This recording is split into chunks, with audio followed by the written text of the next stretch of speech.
emmène ce matin dans les coulisses et ça c'est ce que personne ne voit jamais puisque quand on se balade dans l'aquarium on ne voit pas tout ce qui se passe et il faut savoir que bien avant l'arrivée du public le matin, eh bien c'est tout un monde qui s'agite dans les aquariums.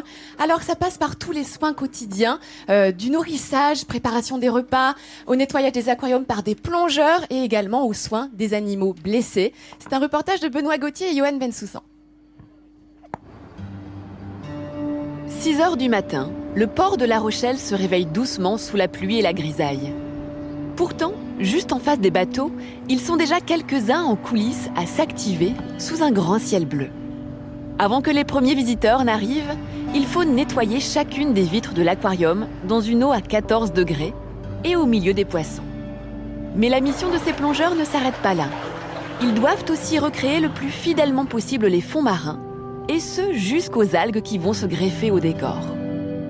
Le défi a été relevé parce que le but c'était de réussir à maintenir et même essayer de faire pousser des algues dans un aquarium comme ça. Et donc la houle donne un effet vraiment naturel à l'aquarium et ça plaît beaucoup aux gens a priori. Quand la plongée se fait au milieu de petits poissons sympathiques, le travail est plutôt agréable. Mais quelques bassins plus loin, c'est un autre gabarit qui attend nos plongeurs. Et le fameux aquarium des requins, le voilà. 10 mètres de profondeur et 1500 mètres cubes d'eau de mer qui abrite une vingtaine de requins. Une plongée toujours un peu spéciale, un mélange de grâce et de frissons. C'est impressionnant d'avoir des animaux quand même de cette taille. Les taurus là, commencent à être beaux quand même. D'avoir des animaux comme ça qui passent à côté. C'est sûr que c'est grisant, ouais, c'est clair. Moi j'aime bien. Si le nettoyage des vitres permet aux visiteurs de mieux profiter de l'immersion, c'est aussi une aide précieuse pour Jean-Michel. Mélangé aux nombreux visiteurs de l'aquarium, lui doit avoir un œil attentif sur la santé de chacun des 12 000 pensionnaires. Je vais regarder plus les détails, si le comportement des poissons est satisfaisant, s'il n'y a pas de coraux, voilà, par exemple, là, il y a une petite bouture qui est tombée, qu'il va falloir que je remette discrètement en place. Pour des petites réparations, le travail peut se faire sur place. Mais quand le mal est plus sérieux, direction le sous-sol de l'aquarium et cette salle de quarantaine. Ici, tout fonctionne comme dans un hôpital où chaque patient est isolé pour réduire au maximum le stress. En observation pour quelques jours ou quelques mois, tous ces poissons ne sont pas forcément malades, certains sont en phase d'adaptation à la vie en aquarium. D'autres se remettent doucement d'une opération, c'est le cas de cette murène verte. Elle a eu un petit problème, bon, comme ça peut arriver, un petit accident suite à une bagarre avec une de ses congénères dans un aquarium. Alors on voit bien la balafre derrière la mâchoire. Et c'est Jean-Michel lui-même qui s'est chargé de recoudre le tégument de cette murène. Maintenant en convalescence, elle doit reprendre des forces sous le regard de son docteur qui lui a sauvé la vie. Il y en a tellement qu'on ne peut pas s'attacher avec tous les animaux, mais c'est vrai que certains, disons un peu plus avec qui on aura eu des expériences de traitement ou d'accidents qu'on a réussi à guérir, on va les suivre plus particulièrement et c'est vrai qu'on s'attache à tous ces animaux. Notre but principal, c'est quand même qu'ils vivent dans les meilleures conditions possibles. Encore quelques semaines à attendre ici et cette murène pourra bientôt faire son retour en aquarium. Lieu de soins, la quarantaine est aussi un espace destiné à la reproduction. Des méduses, des poissons clowns, mais aussi des hippocampes. Aujourd'hui, l'aquarium de La Rochelle reproduit une vingtaine d'espèces. Autant de poissons qui ne seront pas prélevés dans la nature. Au même titre qu'à l'Arche de Noé, on est un petit peu un centre de conservation des espèces et d'études.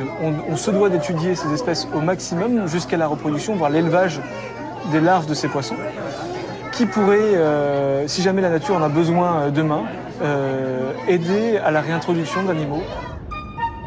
Et pour que tous ces poissons se sentent au mieux dans leur habitat et ne manquent de rien, tout est fait pour les gâter. Et ça va jusqu'aux cuisines de l'aquarium avec un menu gourmet préparé par le chef Jean-François. En plat principal pour le déjeuner, ce sera plateau de fruits de mer. Il y a des joëls, c'est des petits poissons. On va mettre des épinards pour les poissons herbivores. On va faire un haché Alors le haché, c'est pour les tout petits poissons, donc ça va être un mélange de moules qui sont là. Il y a un mélange d'épinards et de poissons. Il y a quoi faire un beau repas quand même. Chaque jour, Jean-François prépare ainsi des dizaines de plateaux repas adaptés à la taille des poissons. Afin d'assurer la bonne santé et la conservation des espèces, les spécialistes de l'aquarium essayent de recréer à l'identique les milieux naturels de chaque poisson. On doit surveiller la température, la salinité. Tout ceci est très important, voire vital pour les animaux. L'eau, une ressource vitale. Bien sûr, dans un aquarium, l'expression prend tout son sens. Et ici, 24 heures sur 24, ce ne sont pas moins de 3 millions de litres d'eau de mer qui sont constamment filtrés. Tout ça pour offrir à ces poissons le plus bel habitat pour nager dans le bonheur. Je suis vraiment contente de vous avoir offert cette vision du côté coulisses de l'aquarium de La Rochelle, qui abrite également un autre centre, c'est le centre de soins et d'études des tortues marines. Donc c'est unique en France, c'est un centre qui accueille les tortues marines, qui recueille les tortues marines qui sont échouées des côtes espagnoles jusqu'à la côte d'Opale. Car oui, il y a des tortues marines qui viennent ici sur la façade atlantique. Elles viennent pendant l'été se nourrir d'une petite méduse, une petite espèce de méduse dont elles sont friandes. Et donc elles parcourent des milliers de kilomètres pour venir ici l'été. Cependant parfois, on a des tortues qui s'échouent. Alors on les recueille, elles souffrent généralement de malnutrition ou bien d'hypothermie, parfois également de mutilation due au filet de pêche par exemple. Ici c'est une tortue kawan qui a été repêchée, qui fait partie des 4 espèces qu'on peut trouver sur la façade atlantique. Et donc ici elles sont retapées pendant toute la saison hivernale, et quand elles ont retrouvé toute leur capacité, leur énergie, l'été elles sont relâchées au large de La Rochelle. Et donc il y a plusieurs dizaines de relâchés comme ça par an de ces tortues. Donc c'est vraiment un super travail qu'ils font. Alors après, ils réalisent également des autopsies, car beaucoup des tortues qui sont recueillies, malheureusement, sont déjà mortes. Et alors on remarque que 50% des tortues qui sont recueillies mortes, ont souffert d'une occlusion intestinale à cause des sacs plastiques qu'elles ont ingérés. Elles les avaient pris pour des méduses ou les gobelets en plastique. Donc tout ça à cause de la négligence des hommes. Toutes ces tortues sont vraiment gravement menacées d'extinction. Donc il faut faire attention. Et puis ne pas non plus soutenir tout ce qui est commerce de carapaces ou bien de chair de tortue. Et vous également, en tant que quand vous venez à La Rochelle, vous pouvez réaliser des observations de tortues en prenant vos jumelles. Et tout ce que vous allez recueillir, il faut les transmettre à ce centre d'études et de soins des tortues marines de l'aquarium de La Rochelle. Merci beaucoup Hélène, merci à toi. Est-ce que je peux poser une question à Hélène ? Parce que là, je vois une sorte d'aquarium en forme d'ogive avec 0 ouverture. Oui.